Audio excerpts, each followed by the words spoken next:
Half-Life Hannah and Winter Flare hovered above the large warehouse in the Orion Beltway district of Galaxy City. The pair flew to the roof and set down gently. "I have a bad feeling about this, sis," Elisa said. Hannah put an arm around her younger sibling. "I'm not thrilled about it either, kiddo," she said with a smile. Hannah removed her arm and pulled out the map of the building. "Okay, according to this, if we enter from the south, we should be far enough away from any patrols to get the drop on whatever is in there," she said. Elisa nodded and followed Hannah off the roof and down to the south entrance door. The pair took a deep breath and entered the building as quietly as possible. The warehouse smelled of industrial equipment and sweat.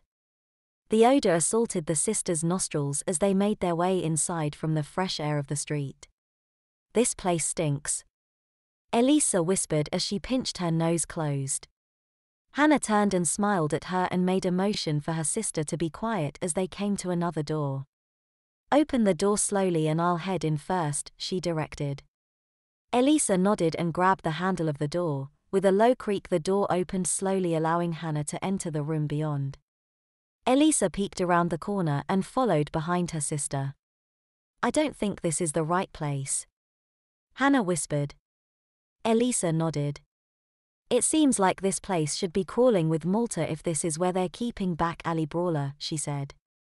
Suddenly heavy footfalls sounded from the roof as several dozen Malta soldiers dropped down from several helicopters above. "Guess we were just early," Hannah said. The skylights on the roof exploded as soldiers dropped in on rappelling wires, guns blazing as they spotted Hannah and Elisa.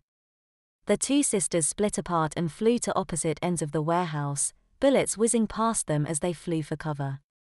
Hannah blasted several of the soldiers before they could disconnect from their wires and flew through the open skylight where they dropped in to take out the choppers above the warehouse. Elisa created a wall of thick ice to deflect the bullets that came at her and launched several waves of icicles at the soldiers when they stopped firing to reload. Hannah fired a warning shot at each of the helicopters and smiled as they turned and flew off. Her victory was short-lived, however, as a Titan robot slammed down on her from above. The emerald-haired heroine smashed through the metal roof of the warehouse and crushed the concrete floor with the force of her landing. "Hannah!" Elisa shouted as she saw her sister fall and have a robot land near her, preparing to attack. Acting on impulse, Elisa flew out from behind her ice shield and went to her sister. A hail of bullets whizzed by her as she propelled herself toward Hannah. Reaching her sister, she encased her body in ice and created a large sword from her icy form. "Back off, bub!" Elisa screamed as she slashed at the robot with her ice sword, ripping the robot's chest plate open. The robot staggered backward momentarily from the blow, but recovered quickly. With a blast of its wrist cannon, it knocked Elisa backward into several soldiers and a wall beyond. As the robot moved to attack Elisa again, it was disintegrated by a radiation blast from Hannah. "Nobody hurts my baby sister," Hannah said as she dusted herself off and flew to Elisa's aid. The remaining soldiers began fleeing when they saw the Titan robot destroyed so easily. "Looks like we won," Hannah said. Elisa let her icy form melt away, revealing a smiling face. "Good, that ice armor makes me tired," she said. As the two sisters made their way to the exit, several more Titan robots appeared on the roof. One dropped down and smashed its metallic fists into each woman's head, sending both sprawling to the floor. The robot moved to Elisa and stomped down on her midsection with its large foot. Elisa howled in pain and tried to attack the robot, but found she was far too weak to muster any kind of effective offense. Hannah blasted the robot's head off with a large radiation blast, and moved to her sister's side. "Elisa, talk to me, babe," Hannah cried out as she looked at her sister's badly injured body. "I'm cold," Elisa managed to choke out in a blood-soaked cough. Tears rolled down Hannah's cheeks as she scooped her sister up into her arms and rocked her gently. "It's okay, baby, I'm here for you," Hannah said in a hoarse whisper as she fought to get her words past the aching lump in her throat. "I'm sorry I wasn't a good hero like you," Elisa muttered as her consciousness began to slip away. Hannah was now in hysterics as her sorrow took hold. "You were the best hero, sweetheart," she said, her tears dripping down onto Elisa's tattered uniform. The robots from the roof dropped down and advanced on Hannah and Elisa. "Target identified, begin termination sequence for Half-Life Hannah," one of the robots said. Hannah's tear dried instantly as white-hot radiation began to emanate from her eyes, and she lay her sister's lifeless body back down on the ground and rose to meet her attackers. "You killed my sister," Hannah said as her body began to glow brightly with great radioactive energy. The robots fired their weapons at Hannah, and each blast was absorbed into her already supercharged body.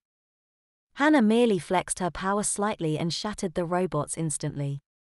Hannah powered down and dropped to her knees and wept.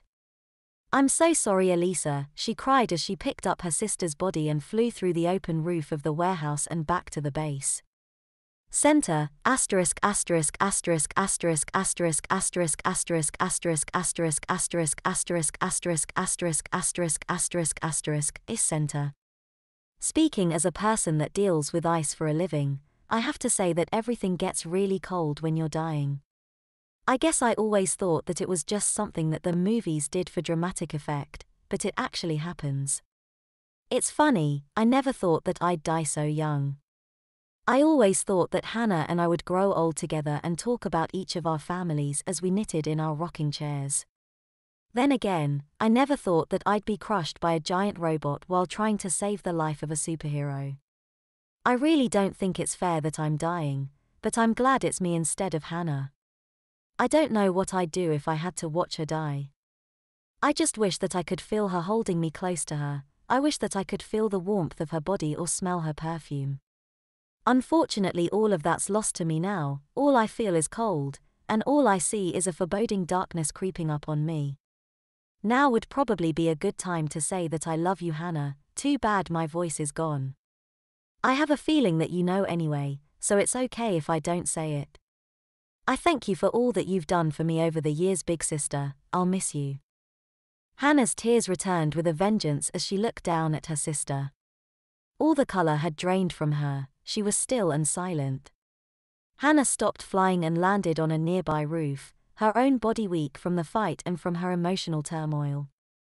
"Please don't die, Elisa," Hannah pleaded to her lifeless sister. Hannah rocked her sister slowly in her arms and hummed her favorite lullaby to her as she stroked her hair. On the rooftop of a nameless building in the heart of Galaxy City, Half-Life Hannah held her sister as she slipped away. The once strong and determined heroine was now an emotional wreck as her body was rocked by uncontrollable sobs. "I love you so much," Hannah said.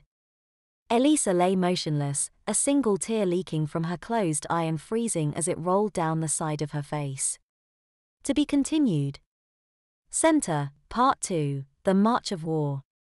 Chapter 4, Backs Against the Wall, Center. My normal life ended when I met Sue. I was Darius Martin, a successful businessman, an up-and-comer, if you will, in the Portal Corporation. She was the hero that had saved me from an experiment gone out of control. Since that day I've devoted myself to her and to fighting alongside her as the living Rockman Premier. I'd known that I had metahuman abilities since I was a young boy. I remember falling off my bike when I was a kid and looking down at my knee to inspect the damage. Instead of finding blood and broken skin, I found scraped rock where my skin should have been. I hid my abilities from the world and carried out a normal life.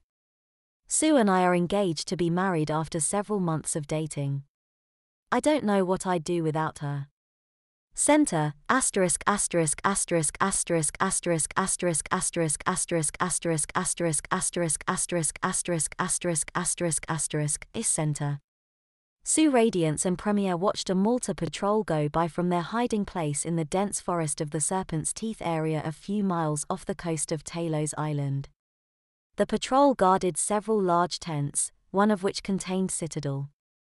"I'm kinda disappointed in the number of guards they have posted," Premier said with a smile. "Be glad that we have an easy mission ahead of us, darling," Sue said as she gave her fiancé a kiss on the cheek. "I just wanted a chance to smash Malta into the ground," he said. I'm sure before all is said and done you'll have more than enough enemies against you to keep you happy, she said with a smile. Premier hugged and kissed his bride-to-be. I love you, he said before turning to his stone form. Sue smiled at him.